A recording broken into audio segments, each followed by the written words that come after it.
नमस्कार दोस्तों, जय जोहार। मैं कौशल तिवारी और बिहनिया संध्या में आपका स्वागत है। सत्ता का अपना चरित्र है, वह चाले तो वह किसी की नहीं सुनता है। यहां तक कि न्यायालय के आदेशों की भी अवहेलना करने से वह नहीं हिचकता। और इस दौर में लोगों ने देखा है कि किस तरीके से एसआई भर्ती का मामला हो या डीएड वालों की नियुक्ति का मामला हो या फिर और भी कई मामले हैं, जब हाई कोर्ट बिलासपुर को शायद सरकार को फटकार लगानी पड़ी है।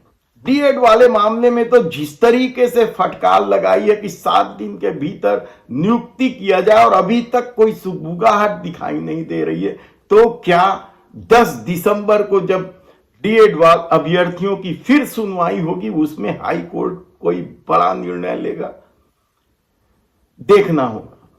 लेकिन अब जो फटकार का ताजा मामला सामने आया है, वह व्याख्याता को बीईओ बनाने का है, ब्लॉक एजुकेशन ऑफिसर। और यह मामला निकलकर भले ही सारंगढ़ बिलाईगढ़ जिले के बरमकेला का हो, लेकिन हकीकत तो यह है कि प्रदेश में कई ब्लॉक ऐसे हैं जहां शिक्षकों को, व्याख्याताओं को बीईओ बना के सरकार रखी हुई है। और हाई कोर्ट लगातार कह रहा है कि व्याख्याता और शिक्षकों का काम शैक्षणिक काम है, उन्हें प्रशासनिक पद पर न बिठाया जाए। लेकिन अंधा बांटे रेवड़ी, अपन अपन को दे की तर्ज पर सरकार की रीति नीति चलती रहती है। और शायद यही वजह है कि बरमकेला में व्याख्याता नरेंद्र जांगड़े का मामला सामने हाई कोर्ट के आया, तो हाई कोर्ट ने जमकर फटकार लगाई कि आखिर किसी व्याख्याता को बीईओ कैसे बनाया जा सकता है, तत्काल हटाया जाए और एबीओ प्रभार दे दिया जाए। सरकार इस बात को मानेगी, नहीं मानेगी, कब तक मानेगी, ये एक अलग सवाल है। लेकिन जिस तरीके से छत्तीसगढ़ में शिक्षा की बदतर हालत है, वह हाई कोर्ट से भी छुपा नहीं है। जस्टिस राकेश मोहन ने इस मामले की सुनवाई की और उन्होंने जमकर प्रशासनिक अधिकारियों और सत्ता के इस खेल पर नाराज हुए। दरअसल नरेंद्र जांगड़े को, जो व्याख्याता हैं, जिनका मूल पद व्याख्याता का है, उन्हें बीईओ बना दिया गया था और इसी के खिलाफ याचिका लगाई गई थी।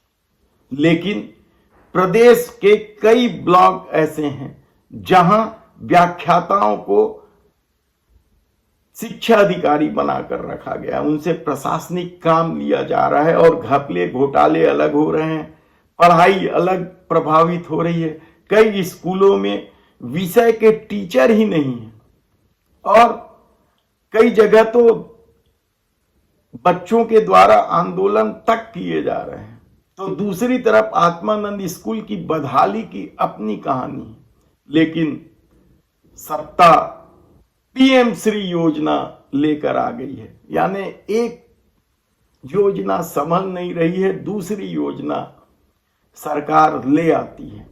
देखना है कि इस फटकार के बाद सरकार क्या विभिन्न विकास खंडों में जो व्याख्याता बीईओ के पद पर बने हुए हैं, उन्हें हटाया जाएगा या फिर हाई कोर्ट के फटकार का इंतजार करती है सरकार। देखना होगा।